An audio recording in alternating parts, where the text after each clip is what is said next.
की बड़ी खबरों का तो रुख करते हैं यूपी की खबरों की ओर। लोकसभा 2024 चुनाव के नजदीक आते ही उत्तर प्रदेश में सियासी सरगर्मी तेज हो गई है। बसपा सुप्रीमो मायावती ने अखिलेश यादव की अगुवाई वाली समाजवादी पार्टी पर लगातार दूसरे दिन निशाना साधा है। उन्होंने सपा को दलित विरोधी पार्टी करार देते हुए किसी अनहोनी की आशंका जाहिर की है। आपको बता दें कि मायावती ने योगी सरकार से अपनी सुरक्षा व्यवस्था बढ़ाने और बसपा पार्टी कार्यालय को दूसरी जगह शिफ्ट करने की गुजारिश की है।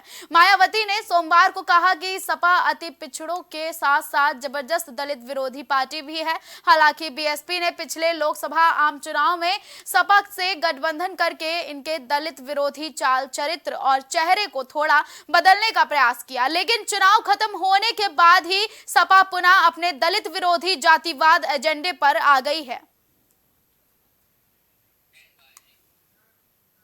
प्रयागराज में लेटे हुए बड़े हनुमान जी के मुख्य महंत और निरंजनी अखाड़े के संत बलवीर गिरी महाराज अयोध्या में 22 जनवरी को हो रहे राम मंदिर के उद्घाटन में शामिल होंगे। साथ ही रामलला के वस्त्र और अंग वस्त्र रखने के लिए 10 अलमारी भेज रहे हैं। बताया जा रहा है कि 22 जनवरी को बड़े हनुमान जी मंदिर के 51,000 दीप माला बनाकर दीपोत्सव मनाया जाएगा और शिव रुद्राभिषेक, राम नाम जप, अन्न वितरण का कार्यक्रम भी होगा।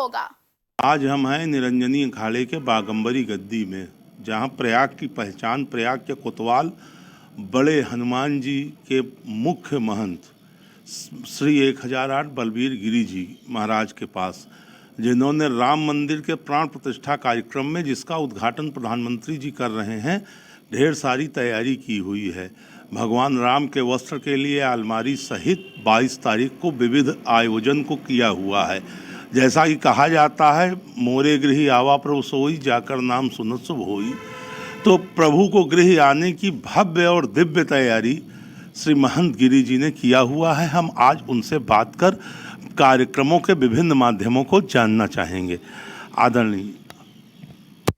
रामेति रामेति रामे मनोरमे सहस्रनाम तत्तुल्यं श्रीराम नाम वरानने। सबसे पहले तो समस्त भारतवर्ष के सनातन शाश्वत धर्म को मानने वाले सभी धर्मावलंबियों को राम जन्मभूमि भगवान श्री राम के न्यूनतम विग्रह के प्राण प्रतिष्ठित होने की सभी को बहुत बहुत शुभकामनाएं। देखिए, ये अवसर आया है कई वर्षों के बाद। भगवान राम जब 14 वर्ष के बाद वापस लौटे थे तो अयोध्या में कहा जाता, पुराणों के अनुसार वहाँ दिवाली मनाई गई। आज हम मान रहे हैं कि 500 वर्ष के बाद भगवान राम का भव्य दिव्य मंदिर बन चुका है और वहाँ जो प्राण प्रतिष्ठित होने वाला, इस अवसर को हम सभी को एक बड़े महोत्सव के रूप में लेना चाहिए। भगवान श्री रामचंद्र जी का न्यूनतम विग्रह के रूप में वहाँ प्रतिष्ठित होते के साथ साथ में हम सभी को अपने अपने घरों में दीपोत्सव या उत्सव अनुष्ठान अनेक प्रकार से भगवान श्री रामचंद्र के चरणों में अर्पित करना चाहिए।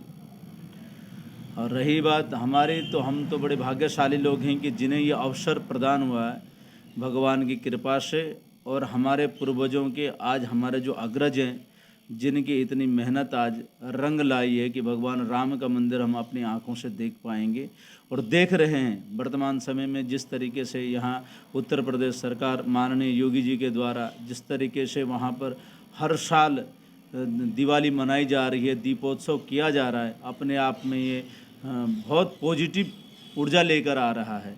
और ये समय हम सभी के लिए बड़ा उत्सव का समय है। हम सभी को जिससे जो बने उस रूप से भगवान राम के प्रति अपनी आस्था को प्रकट करने का ये समय है, तो सभी को करना चाहिए। 22 तारीख को आप क्या क्या मंदिर पे कर रहे हैं? देखिए, 22 तारीख को तो हम स्वयं वहीं होंगे भगवान राम जी के सानिध्य में, उनके चरणों में, उस पवित्र स्थान में सरयू माता के तट पर भगवान राम के जहाँ जन्मभूमि स्थल है, उस भूमि स्थल पर हम भी वहाँ कहीं ना कहीं विराजमान होंगे। लेकिन हाँ, उस दिन हमारे यहाँ श्री बड़े हनुमान मंदिर में तकरीबन 51,000 दीपकों से दीपमाला सजाई जाएगी। मठ बागंबरी गद्दी में जितने भी बटुक भैरव हैं, भगवान शंकर का अभिषेक किया जाएगा। साथ ही साथ भगवान राम नाम की मालाओं का जाप चलेगा। हनुमान मंदिर में हनुमान चालीसाएँ चलेगी और भव्य श्रृंगार किया जाएगा और दिन भर यहाँ अन्न वितरण किया जाएगा। और अलमारी ये एक हमारे भक्त हैं श्री हनुमान मंदिर के, जिनके द्वारा यह कार्य किया जा रहा है। तो 10 अलमारियां वो अयोध्या को जा रही है। तो हम तो यही प्रार्थना करेंगे वहाँ के ट्रस्टियों से भी, और कि आप इन अलमारियों में भगवान श्री रामचंद्र जी के वस्त्र, अंग वस्त्र जो भी हो आप इनमें प्रेम से रखें और भगवान राम को समर्पित हो। इसी भाव से हम ये अर्पित कर रहे हैं सनातन धर्मियों के लिए। देखिए, सनातन धर्म के लिए तो ये ध्वजा जो है ना, एक तो हमारी ध्वजा वैसे भी आसमान में हो रखी है, इसमें कोई शक नहीं है। लेकिन इस समय हमारे पास जो संदेश देने का समय, हम वसुदेव कुटुंबकम का संदेश पूरी दुनिया को दे सकते हैं। इस समय कौन क्या कह रहा है इन विषयों पर जाने की आवश्यकता नहीं है। अभी भगवान राम का चरित्र, जीवन चरित्र हर किसी के हृदय में कैसे विराजमान हो, हम कितने अच्छी तरीके से उनके आचरणों को प्रदर्शित करवा सकते हैं, कर सकते हैं इन अनुष्ठानों के माध्यम से। और जो भी जिससे बन सके भगवान श्री राम के प्रति अपने पुरुषार्थ का पूरा सहयोग प्रदान करें, जिससे कि हमारा परमार्थ और उज्जवल बने। ओम नमो।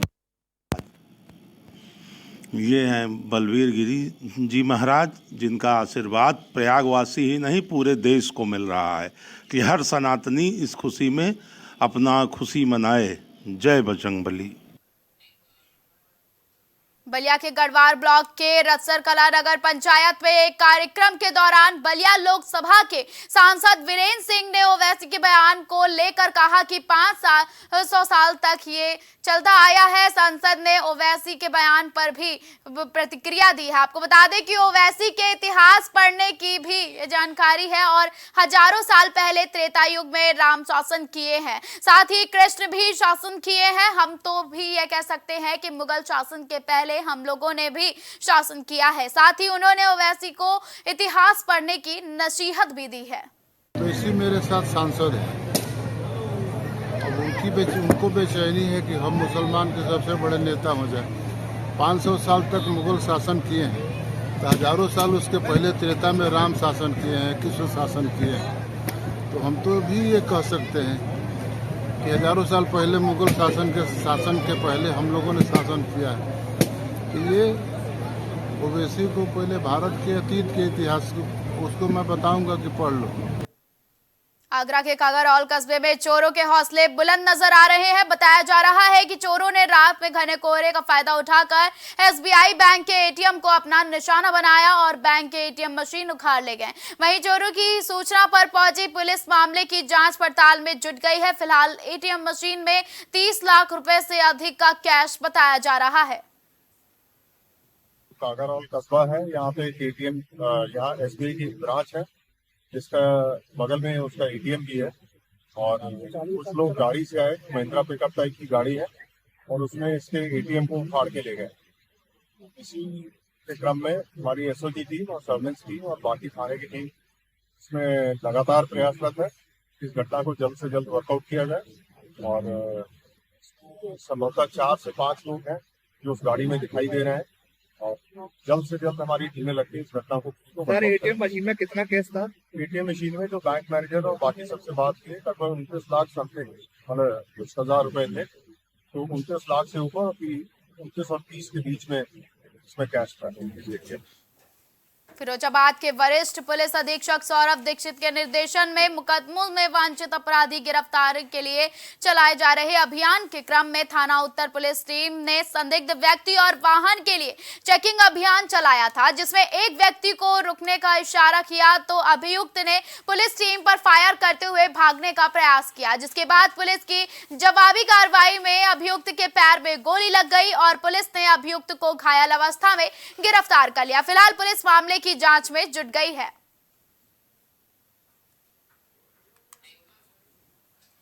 हरदोई में पुलिस ने व्यापारी अपहरण कांड के इनामी बदमाश को मुठभेड़ के दौरान गिरफ्तार कर लिया।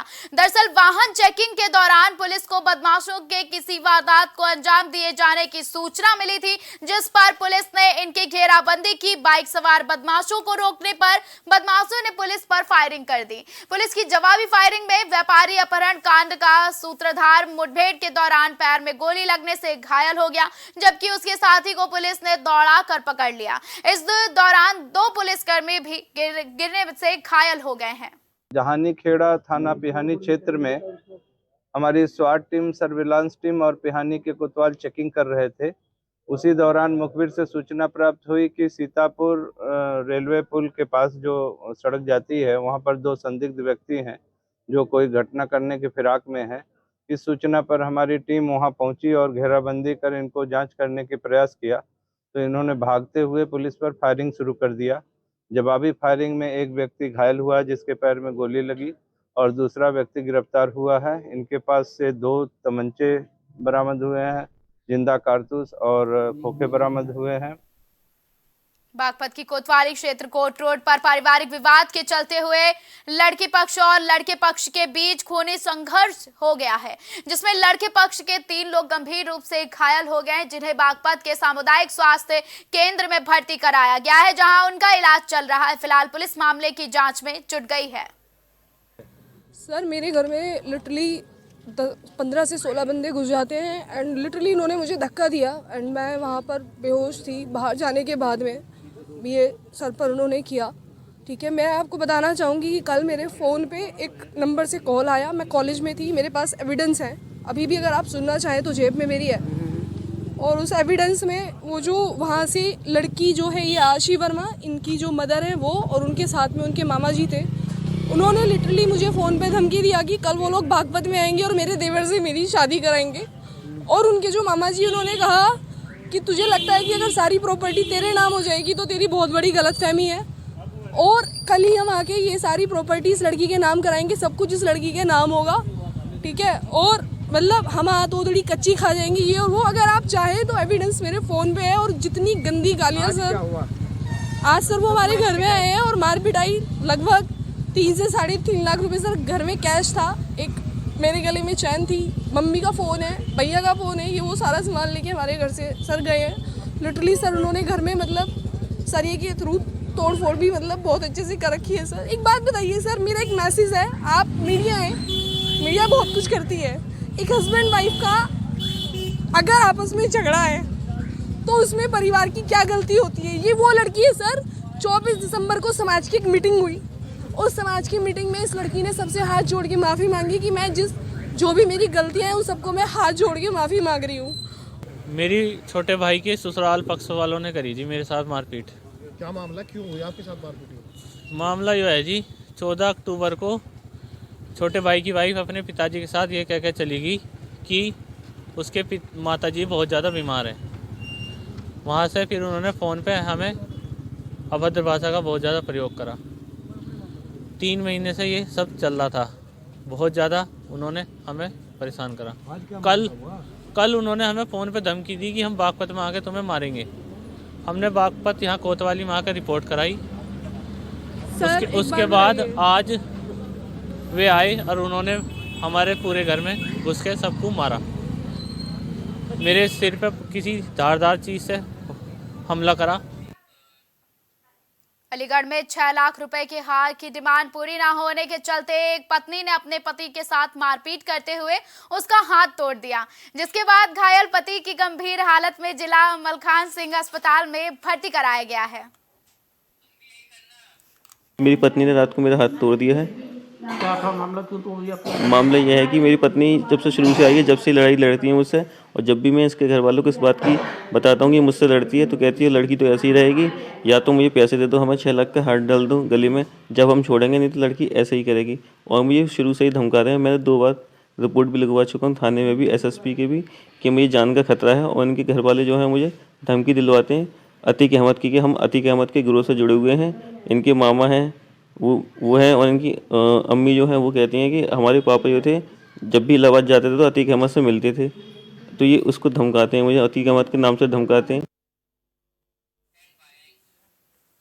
एटा जिले के बिरहची थाना क्षेत्र और कोतवाली देहात क्षेत्र के बॉर्डर के समीप एक अज्ञात व्यक्ति का जलता हुआ शव मिला। जहां युवक का जलता हुआ शव मिलते ही इलाके में हड़कंप मच गया। वहीं सूचना पर पहुंची पुलिस ने शव को कब्जे में लेकर पोस्टमार्टम के लिए भेज दिया है। साथ ही थाना अध्यक्ष ने बताया कि कमर से ऊपर का शरीर जल चुका है, जिसकी वजह से पहचान नहीं हो पा रही है और युवक की हत्या कर शव जलाए जाने की आशंकाएं भी हैं। फिलहाल मामले की गंभीरता से जांच की जा रही है।